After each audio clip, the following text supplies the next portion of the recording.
Велат дека иднината на моторизацијата е во погонот на струја, но производителите на автомобили се уште немаат храброст ниту можности да се префрлат целосно на струја. Па затоа се уште се во игра моторите со внатрешно согорување. Во новата генерација на Peugeot 208 нив ги има два типа. Рака на срце, тие се нисколитражни, но имаат извонредни динамички способности. Тие се кај бензинците трицилиндерски со распон на силата од 75 до 130 конски сили, но има исто голема понуда и за оние кои се уште го сакаат дизелот. Тој агрегат се уште се нуди во внатрешноста на новата генерација на 208. Но, она што е вистински ново е потполно електричната 208. Таа е вистински диамант во понудата на електрични возила. Зошто? Има силна батерија од 50 киловат-часови, испод каубата има електричен мотор од 100 киловати, односно 136 коњи. Нашите домаќини ни посочија дека батеријата е доволна да издржи цела седмица за возачите кои имаат потреба да возат само 50 километри дневно. 208-ката електрична ќе ја препознаете прво преку маската на ладилникот, која е во бојата на каросеријата. Но, електриката ќе оставиме за вториот дел од тестот на 208. Јас како традиционален или старомоден возач секогаш им давам предност на моторите со внатрешно согорување. И започнуваме со трицилиндерскиот мотор од 1,2 литри подпомогнат со турбополнач кој произведува 100 конски сили. Овој мотор е оптимален и за македонските услови, па затоа се фокусираме на него.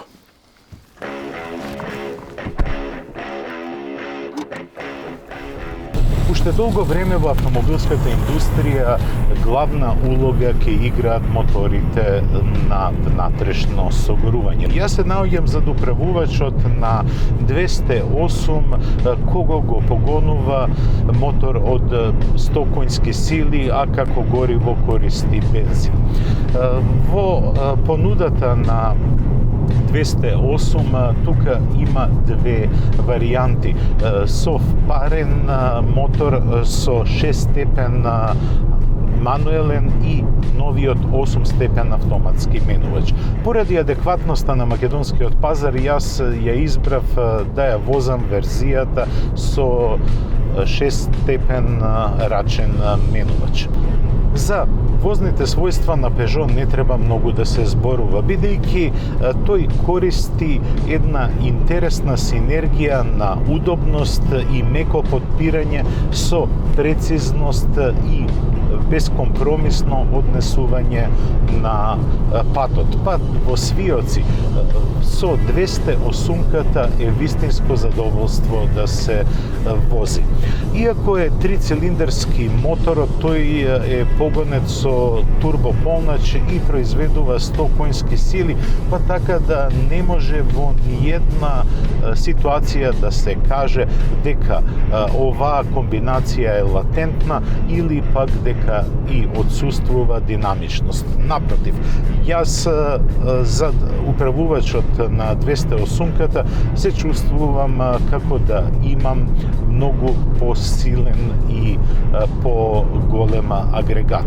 Трите цилиндри се тивки, работат токму онака како што треба и се вклопуваат во општата слика на 208-ката. А тоа е дека овој автомобил не е само атрактивен, туку е економичен и динамичен. Кога станува збор за економичноста, не може да се каже дека овој бензинец троши многу гориво. Некаде околу 6,2 литри е мојот просек на изминати 70 километри, колку трае возењето со оваа изведба. Во каросеријата е тивко, се чувствувате убаво и комотно. Може би требало малку повеќе простор да има на задната клупа, бидејќи ова е најголемиот модел од фамилијата 200. Имено, за цели 6 сантиметри ја надминува границата од 4 метри, што е за некои си 9 сантиметри повеќе во однос на претходната генерација. Иако е сместен на иста основа како и претходникот, новата 208 има поинако дефиниран внатрешен и надворешен простор, па затоа делува и многу поробусна. Но сепак во фокусот на вниманието беше дизајнот кој изгледа извонредно динамичен, но и атрактивен. Монументалноста на внатрешниот простор како да го гушка возачот и се гледа дека материјалите употребени во внатрешноста се аплицирани за да возачот ужива во неа.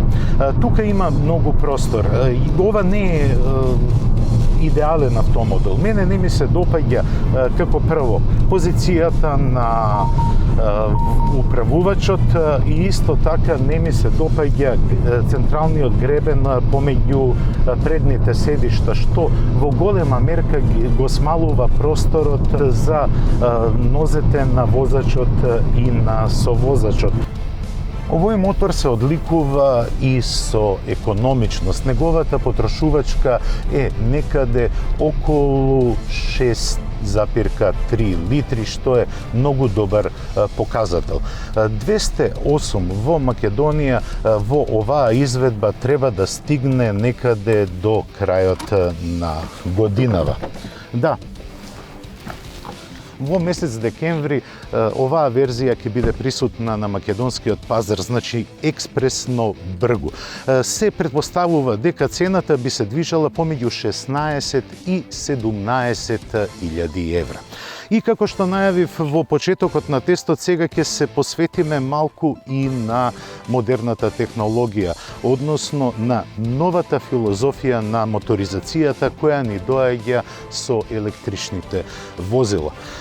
Изгледот на 208 во однос на изведбата со бензински и дизел мотори е ист, но возните својства би требале да бидат многу подобри, бидејќи електриката, како и електричниот мотор, даваат многу поинаква перформанса и динамичност на возење. Па тргнуваме веднаш. Ова лета, не оди. Ова е како да возите вистински GTI автомобил. Возењето на електричната 208 не се разликува многу во однос на онаа што има мотор на внатрешно согорување. Поради отсуството на моторот, потоа картерот, менувачот, оној класичен менувач, па и издувната гранка, тежината на возилото е некаде приближна како со својот брат. Батериите се поставени во подот на возилото, па тоа допринесува за понискиот центар на гравитација на целата каросерија, што носи едно убаво чувство при возењето и се чувствува дека овој автомобил може да ги направи сите динамички маневри како и класичните автомобили, што е голем атрибут за овој тип возила. Она што сакам да го потенцирам е внатрешноста на електричната 208, која не се разликува во ниту еден елемент од онаа со моторот со внатрешно согорување. Тоа е уште еден атрибут во име на електричната 208, затоа што досегашните производители на електрични автомобили оправдува оскудна опременост на внатрешноста и употреба на многу ефтини материјали во името на екологијата и во името на штедењето, односно кратењето на трошоци. Тоа не е случај кај 208-ката на електричен погон. Како што гледате, секаде има аплицирано убави материјали кои се нежни на допир.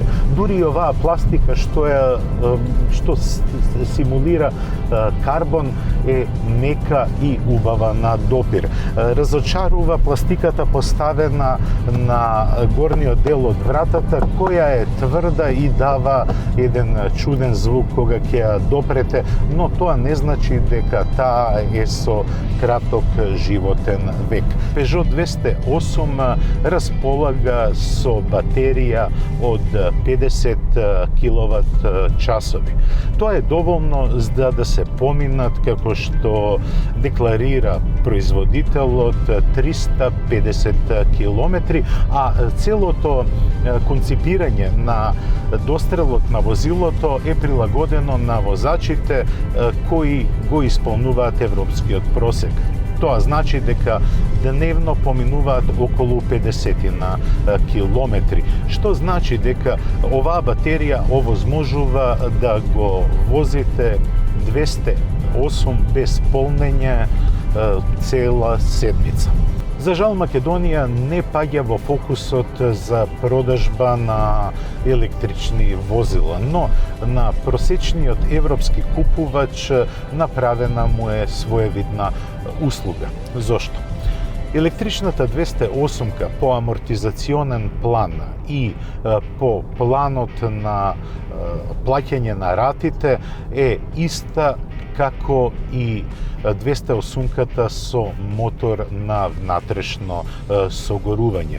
На период на експлоатација од 4 години ратата би чинела некаде околу 320 евра, што изнесува исто ниво на пари доколку се одлучите за незината класична верзија. Но предноста на електричната верзија на 208 не е само во екологијата, туку и во финансиите. Редовното одржување е во периоди од 24 месеци или 24.000 изминати километри. А поради едноставноста на електричните склопови, односно батеријата и електричниот мотор, тоа одржување не чини многу пари.